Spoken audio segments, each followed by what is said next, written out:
오늘 이 수요 기도회는 남성교회 헌신 예배로 드리고 있습니다.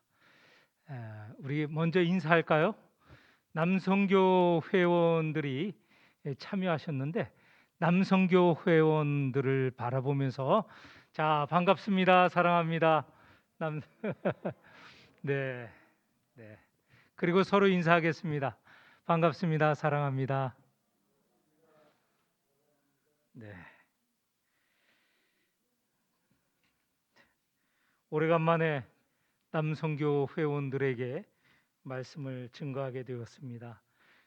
그러나 남성교회 회원들뿐만 아니라 이 자리에 모인 모든 성도들에게 말씀을 증거하도록 하겠습니다. 디모데는 잘 알고 계시죠?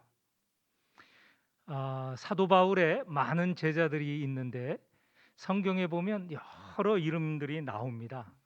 그런데 그 가운데서도 가장 많이 언급됐고 또 사도 바울이 가장 사랑하는 제자가 디모데입니다. 디모데는 제자일 뿐만 아니라 사도 바울이 자신의 아들처럼 여겼던 그런 사람입니다. 또한 또 복음을 전하는 데 있어서 동역자라 이렇게 생각을 했습니다. 지금까지 말씀드린 세 가지만 생각해 보더라도 사도 바울과 디모데가 얼마나 가까운지 우리는 잘 알 수 있습니다. 제자이기도 하고 아들이기도 하고 동역자이기도 한 관계. 이런 관계가 우리들 사이에서도 있었으면 좋겠습니다. 교회 안에서 우리 남성교회 회원 되시는 분들, 좀 나이 드신 분들과 또 그렇지 않고 좀 젊은 분들 사이에 이 동역하는 관계이기도 하지만 아버지처럼, 그리고 또 어르신에게 이렇게 비해서 젊은 사람들은 제자로서 그런 관계들을 가졌으면 좋겠다 하는 마음입니다. 오늘 이 디모데 후서는 어떤 배경하에서 기록이 되었냐 하면 이 디모데 후서는 바울의 서신이 이 성경에 여러 개가 실려 있습니다. 13개라고 지금 알려져 있죠. 우린 그렇게 믿고 있습니다. 13개 가운데 가장 마지막에 쓰여진 서신이고요. 그뿐만 아니라 이 서신이 담은 내용들 가운데서는 바울이 곧 순교를 당할 것이다 라는 예측을 하고 있습니다. 바울이 내가 곧 죽음을 당할 것이다. 무엇 때문에? 복음 때문에. 복음 때문에 죽음을 당하는 걸 순교라고 하지 않습니까? 내가 곧 순교를 당할 것이다. 이 바울이 있는 곳은 로마입니다. 당시 제국의 수도 로마에 있는데 로마의 감옥에 있는데 곧 순교를 당할 것이다. 4장 6절에서 8절에 보면 이런 구절이 있습니다. 순교에 대한 미리 예시하는 내용인데요. 전제와 같이 내가 벌써 부어지고 나의 떠날 시각이 가까이 왔도다. 나는 선한 싸움을 싸우고 나의 달려갈 길을 마치고 믿음을 지켰으니 이제 후로는 나를 위하여 의의 멸관이 예비되었으므로 주 곧 의로우신 재판장이 그날에 내게 주실 것이며 내게만 아니라 주의 나타나심을 사모하는 모든 자에게로니라. 이 말씀을 보면 사도 바울이 자기의 할 일, 복음을 전하는 일을 다 마쳤고 이제는 의의 면류관을 기다리고 있다. 의의 면류관이라는 게 무엇이겠습니까? 순교를 당하면서 죽음을 당하면서 주님께서 주실 그런 상급이 아니겠습니까? 그런 내용이 담겨져 있습니다. 그리고 이 디모데 후서를 쓴 목적은 무엇이냐? 이렇게 자기의 죽음을 앞두고 이 디모데 후서를 쓴 목적은 자기의 아들이자 또 제자이자 동역자인 디모데가 나와 같이 복음을 위하여 헌신하였으면 좋겠다. 그런 바람을 바로 마지막 유언처럼 이 편지를 쓰는 것입니다. 1장 8절에 보면 이렇게 나와 있어요. 그러므로 너는, 여기에 너는 디모데를 말하죠. 내가 우리 주를 증언함과 또는 주를 위하여 갇힌 자 된 나를 부끄러워하지 말고 오직 하나님의 능력을 따라 복음과 함께 고난을 받으라.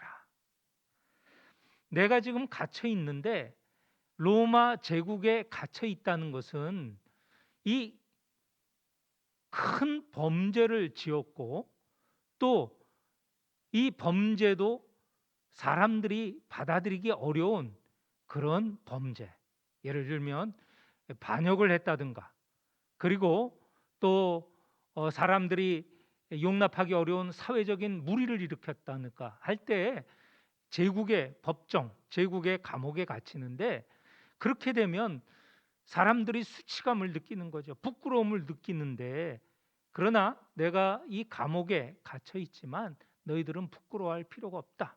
내가 무엇 때문에 갇혀 있는가? 복음 때문에 갇혀 있고, 이 복음으로 갇혀진 나처럼 디모데인 너도 복음과 함께 고난을 받아라. 이런 목적으로 이 디모데 후서를 썼습니다.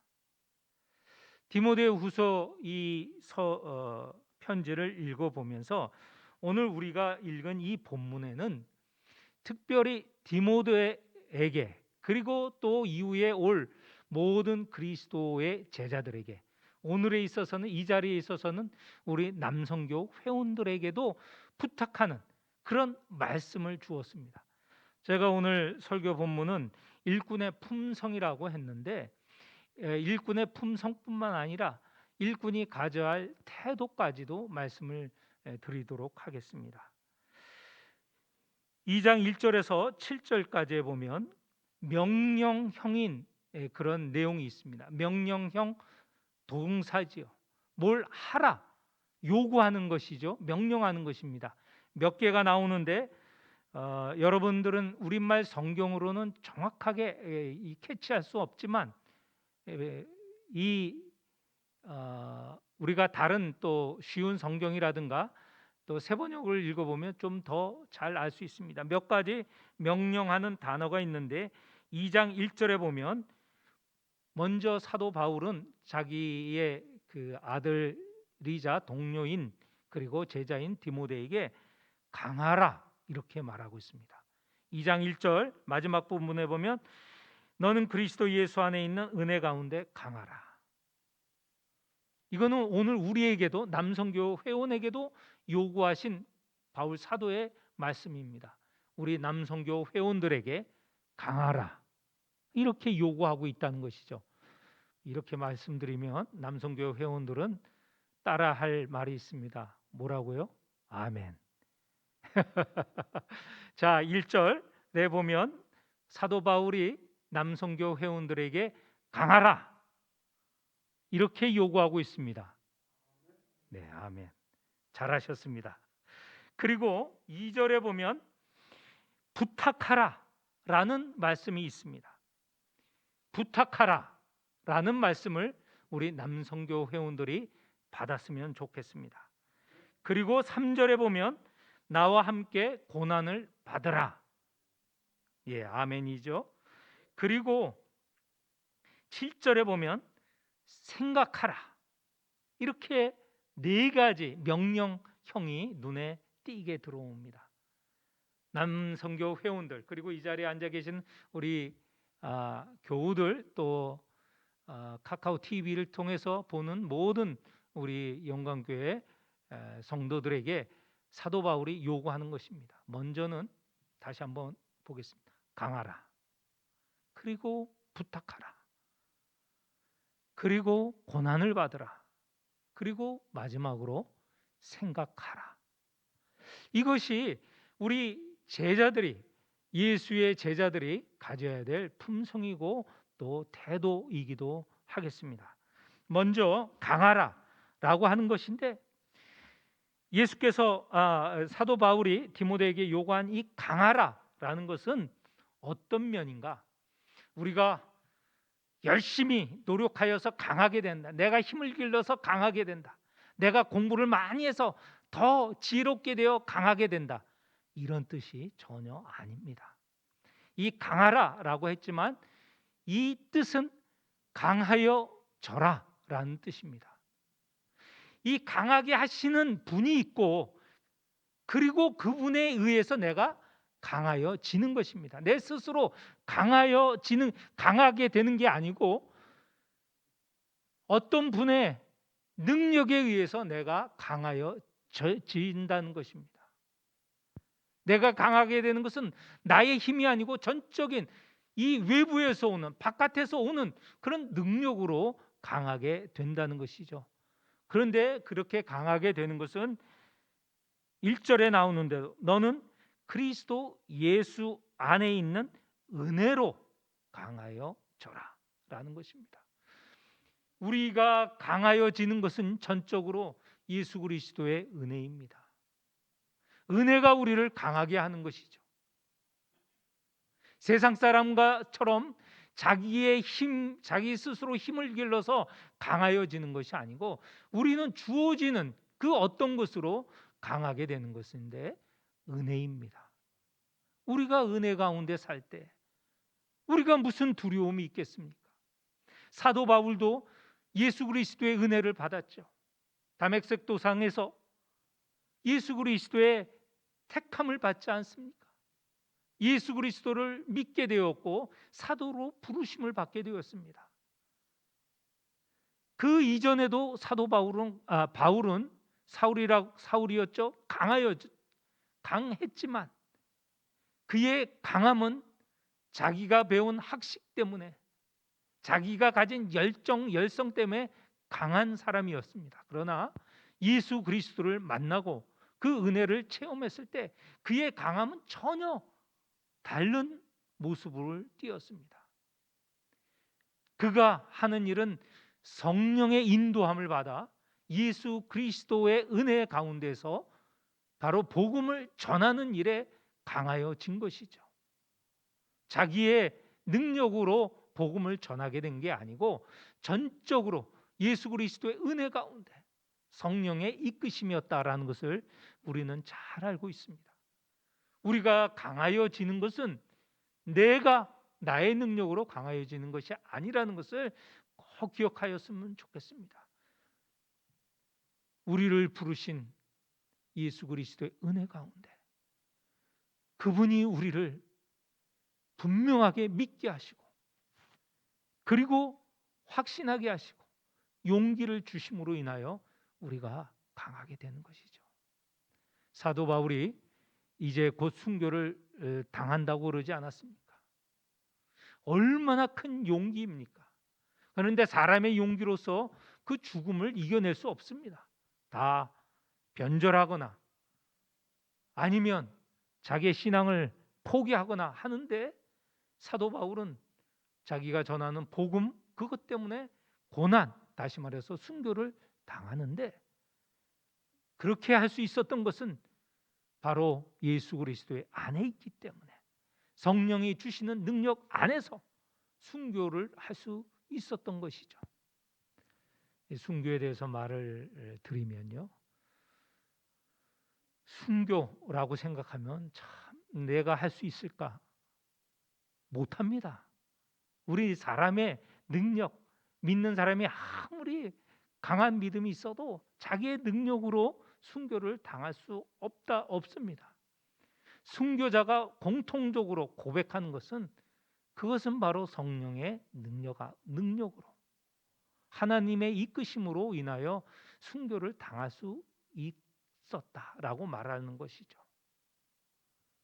내가 믿음을 잘 지키기 위해 굳건하게 결심을 해서 순교를 당한다? 아닙니다.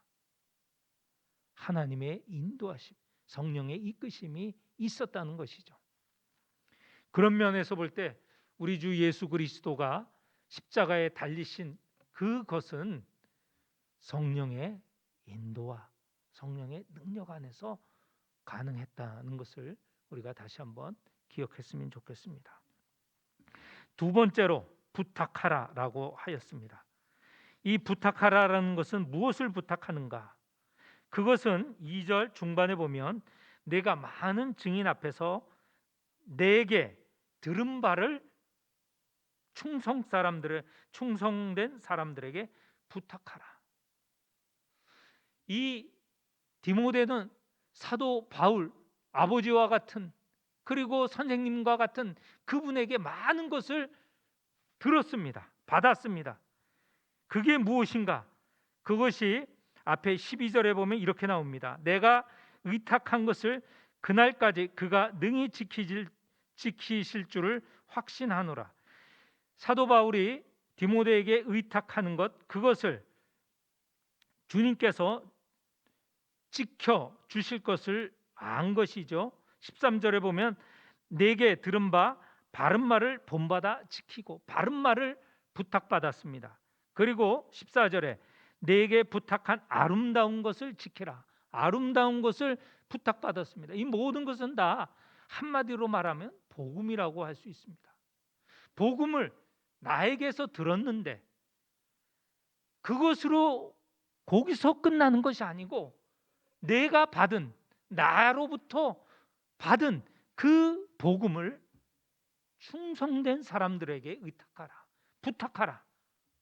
이 복음이 계속되어야 한다는 것을 말하고 있죠. 오늘 남성교회 회원들 여러분, 우리가 복음을 받은 자입니다. 이 복음이 나에게서 멈추는 것이 아니고, 우리가 받은 이 복음도 다 전하라고 부탁받은 것이죠. 우리가 이 자리에서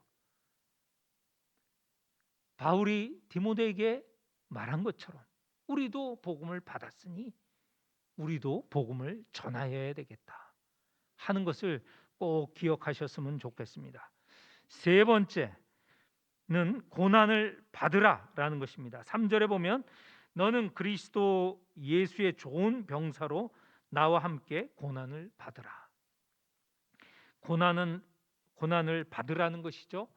그거에 모범된 것은 바로 아버지이자 스승인 바울이 다 보여준 것입니다.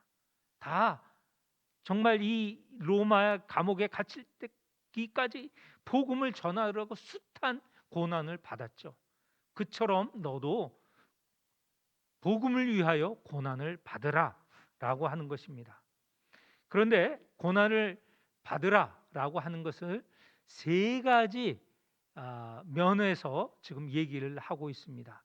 하나는 병사의 예를 들고, 또 하나는 운동 선수의 예를 들고, 마지막으로 농부의 예를 듭니다. 병사는 전쟁에 싸움을 하는 군인 아닙니까? 이 병사에게 요구되는 고난이 있습니다. 그것은 무엇이냐면 4절에 보면 자기 생활에 얽매이지 않는다는 것입니다. 병사가 지금 싸움터에 나가서 싸움을 하는데 고향에 두고 온 가정을 생각하고, 생각할 수는 있죠. 그런데 그것 때문에 싸움을 하는데 마음이 흐트러지거나, 그러면 그 병사가 충성되다고 할 수 있겠습니까? 병사답다고 할 수 있겠습니까? 예전에 싸움을 할 때는요, 지금도 우리가 군 복무를 하는 경우에 지금 20개월이죠. 지금 20개월로 알고 있는데요. 과거에는 3년이었습니다. 3년. 그리고 전쟁이 일어나면 전쟁이 나간 병사가 제대가 언제입니까? 전쟁이 끝나야 제대죠. 전쟁이 끝나지 않으면 전쟁 중에는 제대를 시키지 않습니다. 왜? 한참 전쟁 중인데 그 능숙한 군사를 빼게 될 경우에 전력에 큰 손실이 있죠. 과거에 이 지금 바울이 이 편지를 쓸 당시 로마 시대 아닙니까? 로마의 제국군들 어떻게 싸우느냐? 한번 전쟁에 나가면 몇 개월이 되기도 하고 어떤 경우에는 수년이 되기도 합니다. 로마에서만 싸우는 게 아니고 그 근처에서만 싸우는 것이 아니고 바다를 건너서 소아시아를 지나서 변방으로까지 갈 수 있었습니다. 그리고 로마에서 우리 보면 성경에 보면 이스라엘 예루살렘에도 로마군이 있지 않습니까? 그 사람들 다 병사들 아닙니까? 한번 병사로서 나가면 몇 년을 있다가 다시 돌아올 수 있어요. 가정을 생각하고 내가 보고 싶다고 그 부대를 떠날 수 있는 게 아니죠. 그리고 전쟁을 하는데 자꾸 여러 가지 생각이 나고 할 수가 없는 것이, 병사로서 할 수 있는 것은 그 상관의 명령에 충실하는 것이 병사의 제대로 된 모습이죠. 그게 병사로서 고난을 받는 것입니다. 이 병사의 예를 드는 게 무엇인가? 우리는 바로 예수 그리스도를 따르는 자로서 이 병사의 예를 들어야 됩니다. 복음을 받은 우리가 복음을 전하고 예수 그리스도를 따르는데 다른 생각이 끼어들면 안 된다는 것이죠. 다른 생각이 끼어드는 것은 바로 예수님을 따르는데 결정적인 장애가 됩니다. 그게 가정이든, 그게 내가 가진 돈이든, 그것이 내가 하고 있는 일이든, 먼저 예수를 생각하지 않는 그 모든 것을 우리는 미워해야 되죠. 미워한다는 게 정말 진짜 우리가 지금 생각하는 그런 미워하는 그런 모습이 아니고, 예수님을 따르는 게 먼저, 그 다음에 나중 두 번째고 세 번째다라고 표현할 때 미워한다고 하는 것입니다. 병사로서 우리는 바로 예수 그리스도를 따르고 복음을 전하는 일에 전념해야 된다. 흔들리지 않고 거기에 전념해야 된다라는 것이죠. 우리 남성교회 회원들, 이 병사처럼 주님을 따르고 또 주님이 요구하시는 이 복음을 전하는 일에 다른 생각, 다른 일이 끼어들어서는 안 되겠다 하는 것입니다. 우리가 일상적으로 하는 일들이 다 복음을 전하는데 사용되어져야 합니다. 우리는 이렇게 복음을 전하라 그러면 다 신학교에 가서 목사가 되고 또 교회에 와서 하는 일이 그것만이 복음을 전하는 일이다? 아닙니다. 우리가 하는 일, 직장에서 하는 일, 직장에서 정말 직장이 원하는 일에 충성하게 되면 사람들이 저 사람의 충성은 어디에서 온 건가? 우리가 예수를 믿기 때문에 더 직장에서 충성하고 충실히 하게 되면 다 알게 되는 것이죠. 내가 가정에서 복음으로 아이들을 양육하면 아이들이 알게 됩니다. 아, 우리 부모들은 참 예수의 사람들이구나. 그리스도인이구나. 알게 됩니다. 가정에 충실하면 아이들이 그 복음을 알게 되고 또 예수 그리스도를 믿게 되는 것이죠. 물론 우리가 아무리 애를 써도 잘 안 되는 경우도 있습니다. 그런 거 다 감안하시고 들으시기를 바랍니다. 두 번째로 누구를 말하냐면 운동 선수를 말하고 있습니다.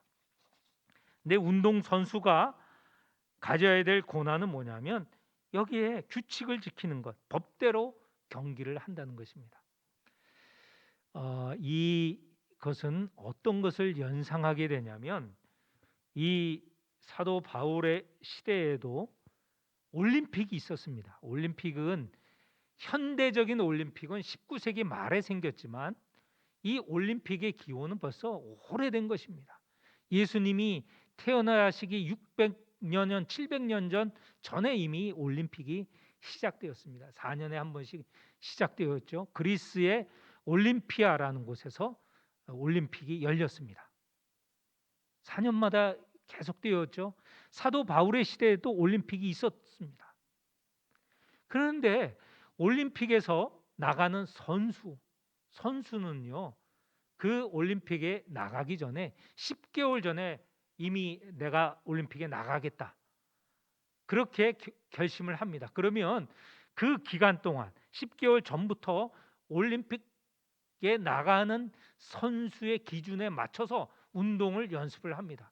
신체적인 것뿐만 아니라 읽고 쓰고 그다음에 음악도 그렇게 배우고 하는 과정을 거쳐서 올림픽이 일어나기 1개월 전, 한 달 전에는 올림픽이 일어난 올림피아 근처에 가서 그 도시에서 철저하게 검증을 받습니다. 이 사람이 올림픽에 나갈 만한 사람인가?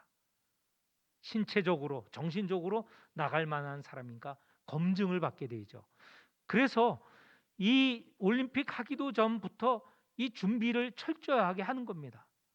만약에 그 기준에서 벗어나면 가차없이 선수로 나갈 수 없는 것이죠. 그리고 선수로 나간 사람 최선을 다하는데요.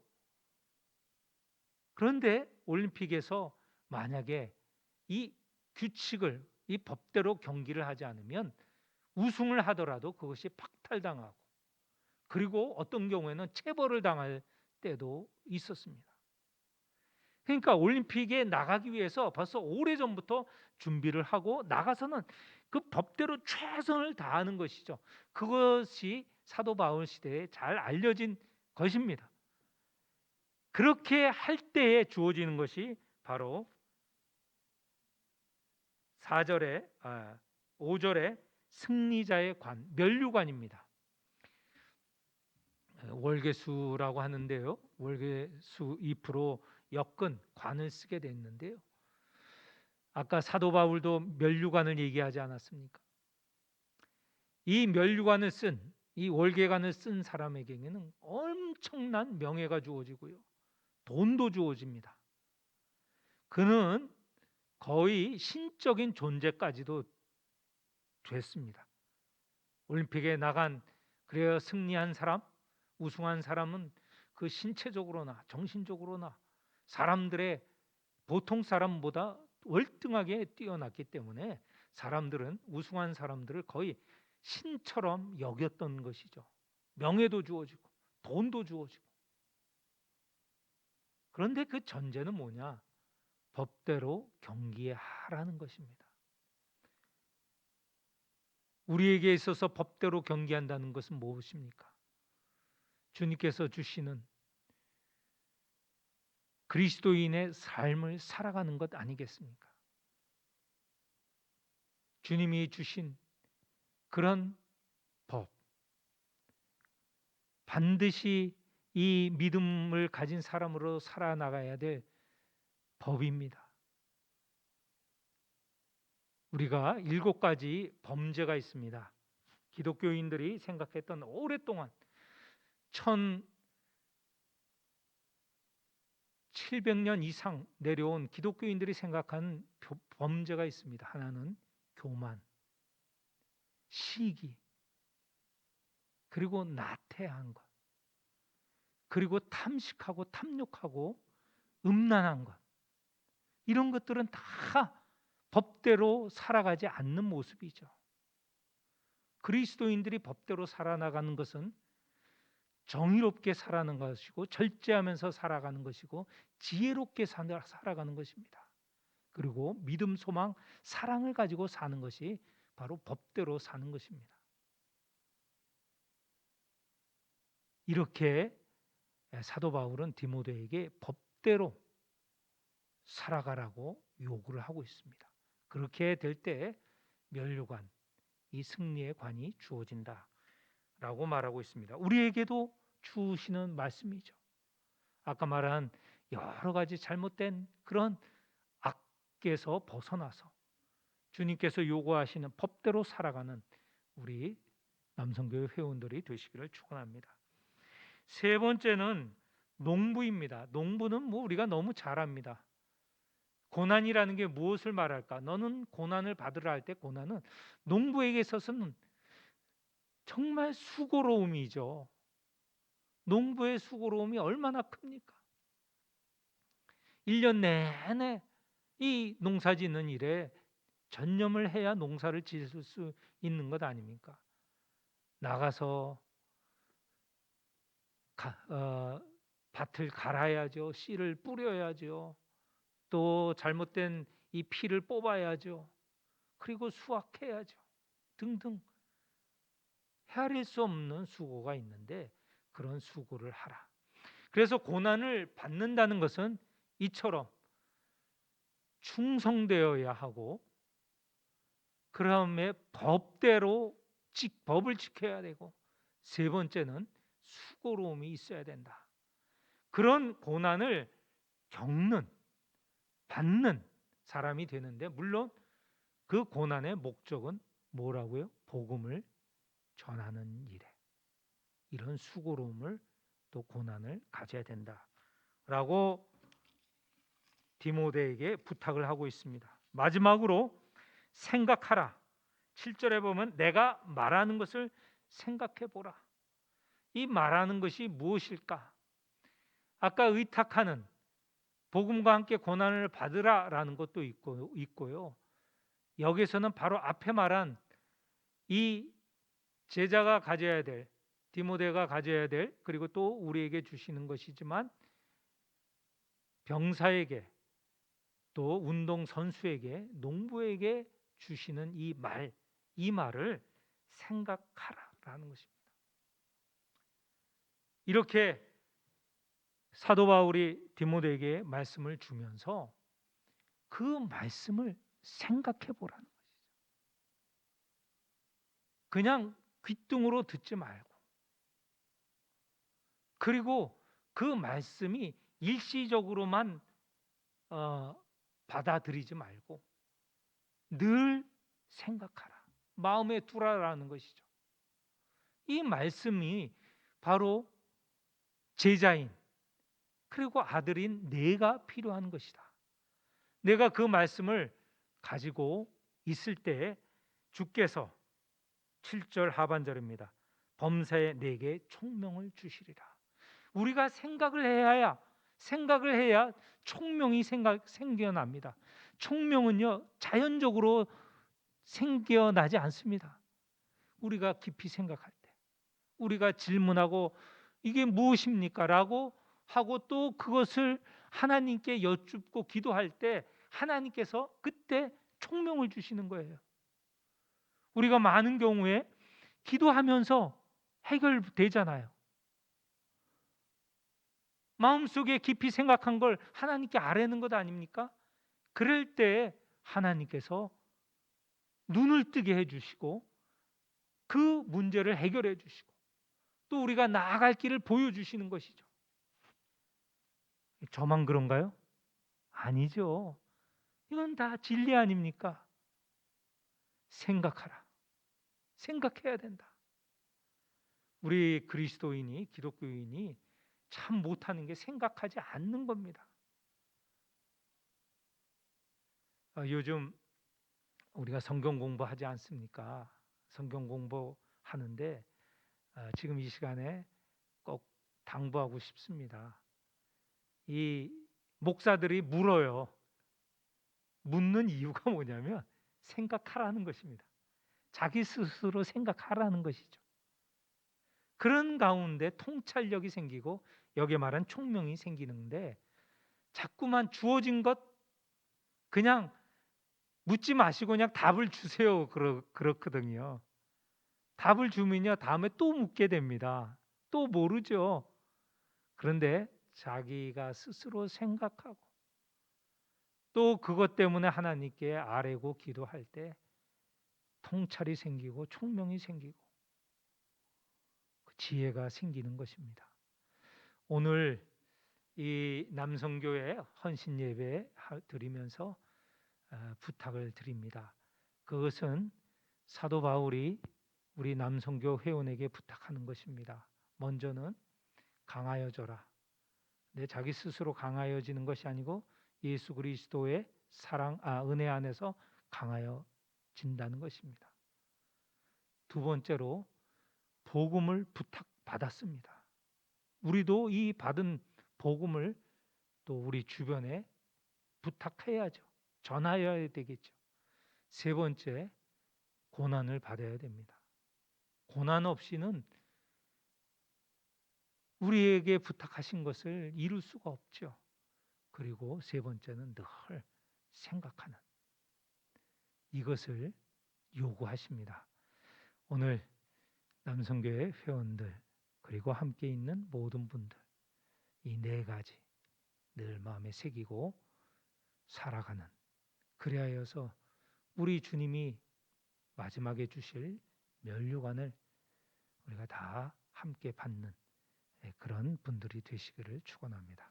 기도하겠습니다. 하나님 아버지, 오늘 사도 바울을 통하여서 우리에게 네 가지를 주십니다. 강하여지고, 또 부탁 받은 것을 남에게, 또 다른 사람에게 부탁하고, 고난을 받고, 또 생각하라고 하십니다. 이 말씀을 우리 마음에 잘 새기게 하여 주옵소서.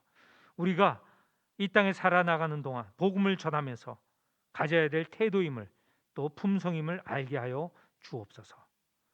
남성교회 회원들, 교회를 위하여서 참으로 수고하고 있습니다. 하나님께서 잘 아십니다.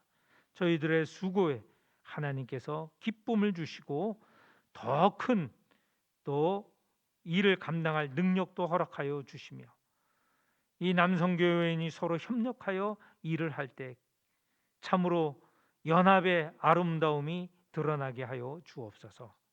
늘 함께하여 주실 것을 원하오며 예수님의 이름으로 기도하옵나이다. 아멘.